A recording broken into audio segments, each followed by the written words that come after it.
Hello, hi guys! Magandang hapon sa inyo lahat.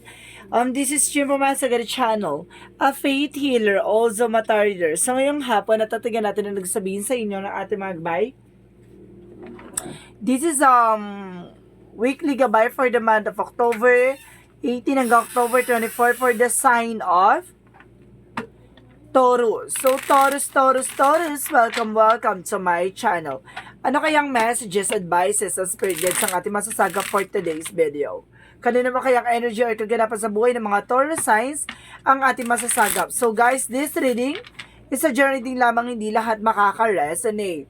Kunin lamang po ang makaka-relate sa inyo and comment down below kung kaninong energy ang ating nasagap.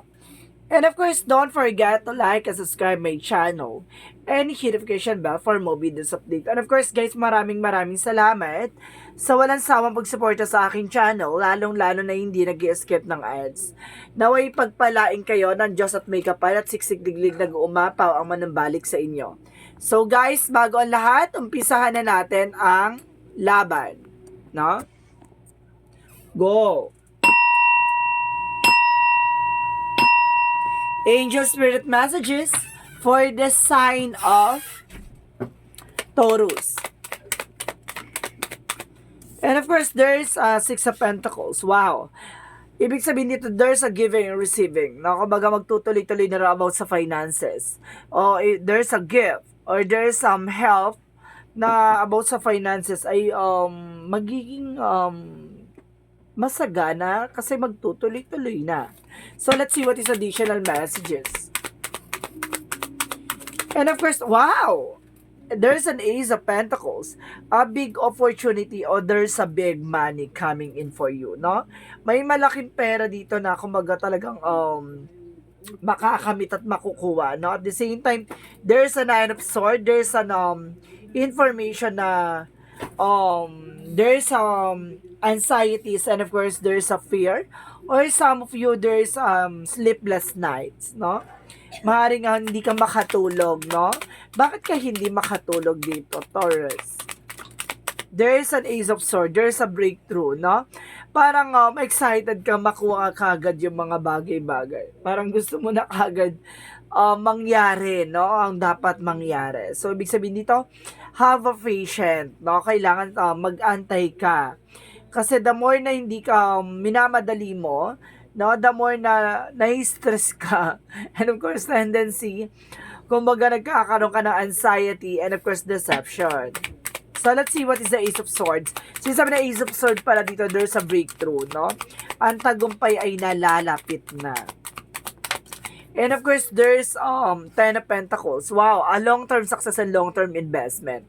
Na pagdating sa finances, magkakaroon ka ng pangmatagalang eksena with the Three of Pentacles. Mag-focus ka sa trabaho, negosyo, hanap buhay mo, no? So, what is the Six of Pentacles? And of course, there's a Two of Wands. There's a two-part, no? There's a, kumbaga, both sides, no? Kumbaga, magtutuloy-tuloy na about sa finances dyan. So, baka maraming pinagkukuha ng resource of income. So, tendency magtuloy-tuloy talaga, no? So, what is the Ace of Pentacles? There's an Hermit card, no? May mga bagay na maglilinaw sa'yo dito. Or parang ipapakita sa'yo by spirituality, no? Na there's a new offer or new opportunities or there's a new material offer, no? Kumbaga ito ay, kumbaga, ipagkakaloob sa'yo. Baka makakabili ka ng bahay, sasakyan. Or there's a new big money coming in. So, what is the Nine of Swords? And of course, there's a Queen of Cups. And healing. Don't you worry, magkakaroon ka daw ng healing dito. And of course, sinasabi din sa'yo dito, parang may nasense din ako dito, nagkakaroon ka ng anxiety and of course, depressions. Or some sleepless nights dahil may gumagawa sa'yo ng black magic involved dito. No? Pinaglalaroan ka nitong babae dito. So, what is the Ace of Swords? And of course, there's a Knight of Swords. No? There's a breakthrough. Okay. Ibig sabihin dito, magiging mabilis daw na eksena to at malapit ka na sa success. So, what is the Ten of Pentacles? And of course, there's a Seven of Cups. There's a lot of opportunity coming in for you. No? Maraming oportunidad, maraming resource of income na papasok dito. So, what is the Three of Pentacles? And of course, there's a the Sun card. Wow! About dyan sa trabaho, negosyo mo, nagkaroon ka na ng clarity or kaliwanagan. And of course, magdadala sa iyo yun sa success and positivity. So, let's see what is the Six of Pentacles and the Two of Wands. What is the Six of Pentacles and the Two of Wands? And of course, there is the Eight of Cups, no? Moving on. And of course, mahiyaan mong mangyari, no? Kumbaga, sinasabi dito na tingnan mo yung both sides na kumbaga, pinanggagalingan na about sa finances. At the same time, kailangan mo i-let go, no? May mga bagay na kailangan mong i-let go. Yung mga bad habits, yung mga bagay na alam mong pagkakagastosan. But at the same time, there's the Fool card. There's a leap of faith, a new beginning coming in for you, no? Kumbaga, may bagong simula daw dito, no? At the same time, there's a Four of Swords. Listen to your intuition and gut feeling. Makinig ka, no? Pinapasok to sa panaginip mo kung sino yung may kinalaman sa'yo. So, what is the Ace of Swords and the Nine of Swords? And of course, there's a Six of Swords, a transition. Magkakaroon ka na raw ng transition dito. So, what is the Ten of Swords? And Ten of Pentacles and the Seven of Cups. And of course, there's an Eight of Swords. There's a breakthrough, no? And at the same time, sinasabi dito na Eight of Swords is, parang kailangan mo nang kumawala sa negativity, no? Maraming toxicities dito na ginugulo ka, no? Okay. Let's see what is additional messages for the Three of Pentacles and the Fool. The Sun card. There's the White Namen. Wow. Ibig sabihin nito, there's divinity na nagbigay sa'yo ng clarity, enlightenment, and success. So, let's see what is the meaning of this. Gusto ko muna i-clarify to sa kato. No? So, what is the Knight of Swords? The Queen of Cups, and of course, the Four of Swords. There's a Wheel of Fortune. So, there's an information na turning into, kumbaga, umikot na yung kapalaran, no? Itong taong gumawa sa'yo, maaaring bumalik sa kanya lahat ng ginawa niya. Or, bumabalik na sa kanya at nakakaramdam na siya ng kakaiba, no? So, let's see what is the Ten of Pentacles, and of course, the Seven of Cups and the Eight of Swords. And of course, guys, there's Strength card. And of course, there's a Ten of Cups. So, there's a happiness. Kung baga, magkaroon ka lang daw ng confident. No? Nagkakaroon ka kasi ng fear. Or, nahihiya ka or natatakot ka. No? Sa paligid mo. Ano ko sinasabi sa'yo dito na kapalan mo yung mukha mo. No? Lakasan mo yung loob mo na kailangan na wala kang pakialam sa ibang tao. No? Sarili mo lang dapat ang tinitingnan mo. Ganun dapat. So, kasi pag nahiya ka dyan, kumbaga, sila ang tinitingnan mo, hindi yung sarili mo. Kasi kapag dapat sa tagumpay, sa mga ginagawa mo, dead na ka dapat sa mga tao sa paligid mo. Dahil hindi naman sila yung magdadala ng success mo, kundi ikaw. At hindi naman sila makakatulong sa'yo para maging successful ka. Tandaan mo, ikaw lang ang makakapag-adya at ikaw lang daw makakagawa ng paraan para makaalis ka sa sitwasyon mo. No? So, let's see what is the outcome. What is the outcome? Angel Spirit Guide. There's the Lovers. So, ibig sabihin dito, there's a Temperance, and of course, there's a Lovers. There's a Guardians na, kumbaga, pumuprotekta, the two of you. So, ibig sabihin dito, there's a High Priestess, there's a mystery behind, and of course, at the same time, there's Four of Cups na re-evaluate or analyze, no?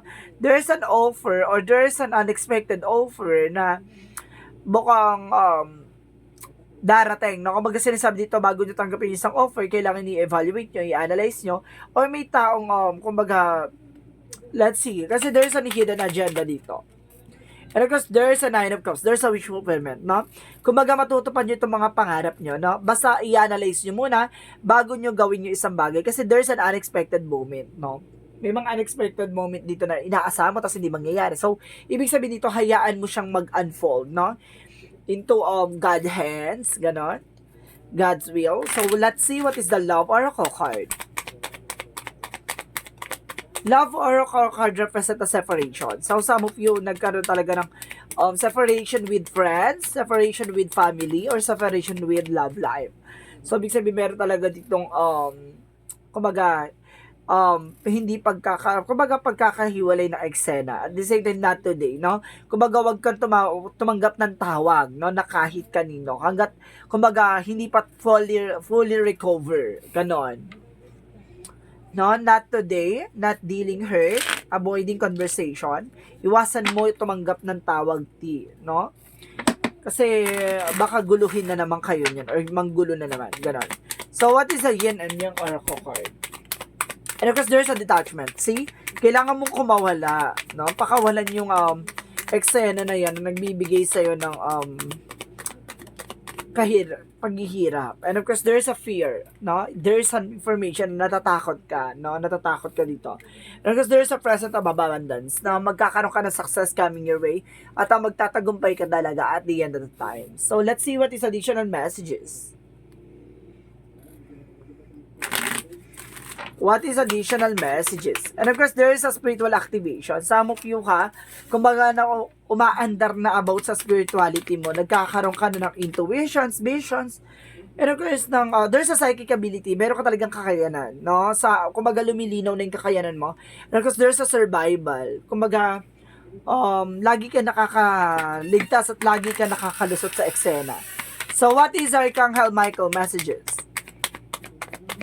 What is Archangel Michael? Your inner guidance is real and trustworthy. Ibig sabihin dito, yung mga gabay mo daw ay mapagkakatiwalaan. And of course, use your imagination and you see the answer. Ibig sabihin dito, gamitan mo daw ng intuitions mo at makikita mo ang kasagutan sa lahat ng katanungan mo.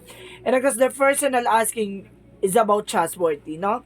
Hindi lang gabay mo ang mapagkakatiwalaan mo, pati yung taong lagi mong kasama or lagi mong nakakausap o yung some of you person mo, no? So, let's see what is additional messages. And of course, there's a star family. You're part of the team soul call in this world. So, ibig sabihin dito na there's a soul contract with the family, unlike with your love life or something. Kumbaga sinasabi sa'yo dito na may soul contract dito, no? So, let's see what is additional messages. Because there's a fear. Ang lakas ng energy dito na may mga bagay na kinakatakutan ka. No, there's a fear. Alisin mo yung fear na yan. Nagbibigay ka ng blockages dyan. And of course, there is an abundance. See? Success yan, no? Alisin mo yung takot at pangamba mo. So, what is Archangel Raphael messages? What is Archangel Raphael messages? And as your body for massage, so kailangan mo talaga ng full body massage, no? And of course, diet is important here, no? May mga bagay siguro na kailangan mong iwasan kainin, ganon. So, some of you baka kailangan mo din talaga ng diet. So, let's see what is additional messages. There's a speaker. So, ibig sabihin dito, maaaring dinadasalan ka. Or kailangan mo ng dasal o orasyon. And of course, there's a spiritual teacher. Oh, kailangan mo ng taong tutulong sa'yo, no? Para ma-enhance yung abilities mo. There's a psychic ability. So, ibig sabihin dito, kailangan mo ng trainer or kailangan mo ng tutor or something na magtuturo sa'yo para ma-enhance ang abilities mo, no? Baka there's a you heal with your class sessions and seminars. Spiritual teacher. Kailangan mo ng spiritual teacher dito. So, let's see what is additional messages. So, let's see what is the energy. And of course, there's an action. Kailangan mo mag-take ng action, ha? And of course, there's a storm warning, no? Meron ditong storm warning na parang may paalala, no? Na may parang bagyong parating or may unos na darating sa buhay mo. Nasusubukan kang bayuhin. So, let's see what is the Romance Angels. What is the Romance Angels? What is the Romance Angels? Worth waiting for. No, mas maganda yung nag-aantay ka. No, worth it daw yung pag-aantay mo. There's a divine timing na ipagkakalob sa'yo ng ating gabay. So, what is the Moonology? And of course, have faith in your dreams. Magtiwala ka sa mga pangarap mo. Diba? Yung mga bagay na may isa sa katuparan mo. Alisin mo yung takot at pangamba mo, ti. And I guess there is you and your loved ones are safe, no?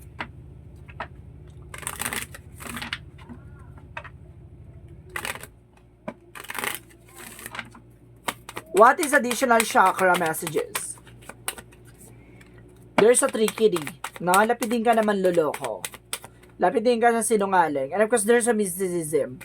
Merong misteryo dito sa likod ng eksena nito na merong gumagawa sa'yo o may nagpagawa sa'yo ng hindi maganda, ng hindi mo alam or hindi mo kilala. No? And of course, there's a facade. No? Kumbaga, itong tao na to ay parang may maskarang kaharap or something na may maskara siyang suot-suot ka na. Kumbaga nagbabalat ng kayo, no? Nagbabalat kayo. Kailangan malaman mo kung sino yan. So let's see what is the Jesus loving cause. So sinasabi dito guys, there's what things soever you desire, when you pray, believing that you receive them and you shall have them. Ibig sabihin dito, yung mga bagay na pinagdadasal mo, 'di ba? Yung mga bagay na pinapangarap mo, yung mga bagay na gusto mong makuha. Maniwala ka daw na makukuha mo 'yan at the end of the time, no? Kumbaga sinasabi sa'yo dito, yung ayon sa kalooban ng Diyos at ayon sa kanya na makakabuti sa iyo, ibibigay niya, no? Maniwala ka lang. So what is the angel's number? Kasi there is a perfect timing ha. Kumbaga hindi po kasi sinabi ni God na ibibigay sa'yo. Kumbaga asahan mo na bibigay agad-agad. So ibig sabihin dito may mga panahon at pagkakataon yan, no? There's a takes time, kumbaga may mga bagay na kailangan mo nang hilumin or may mga bagay na kailangan pang antayin, ganon. And of course there's a tentem, no? I am patient. So see, kailangan mo na mahabang pasensya. Keep your thoughts positive and be patient in everything working out for your highest good. Trust that your angels are working behind the scenes to help you. So maniwala ka lang at magtiwala ka sa ating mga gabay na tinutulungan ka nila, no? Na maabot lahat ng mga gusto mong makuha. At kumbaga may mga bagay na hindi pa na isa sa katuparan ngayon. Kumbaga magtiwala ka sa kanila na ibibigay nila sa takdang panahon. So what is the messages of life? There's an attaining peace. So let's see. Today I turn within to find the source of my experiences. There I find the peace that comes from seeking truth, that I understand that the riches I discover within myself has a greater value than all the wealth of the outside world step by step. I continue my spiritual guest. Little by little, I free myself rising ever higher and attaining true inner peace. So, ibig sabihin dito, magkakaroon ka ng kalayaan, no? Magkakaroon ka ng kalayaan at kapayapaan sa sarili mo. Dahil yung mga bagay na nararanasan mo, ay alam mo na ipinagkakaloob sa'yo ng ating Diyos at may kapal, no? Alam mo na lahat ng mga bagay na yan ay ayon sa kalooban niya. At lahat ng yan ay katotohanan sa lahat na nangyayari sa paligid mo.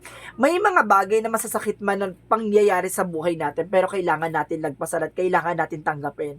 So sinasabi sa'yo dito na step by step, it means may mga bagay na kailangan natin antayin, may mga bagay na kailangan natin pagurahan at bigyan ng panahon, no, bago natin makuha ng isang bagay. So guys, this reading is weekly gabay for the month of October 18 hanggang October 24 for the sign of Taurus. This reading sa journey lamang, hindi lahat makaka-resonate. Kunin lamang pa makaka-relate sa inyo and comment down below kung kaninong energy ang ating nasagap. Maraming salamat guys and see you in the next video. Bye-bye and babush!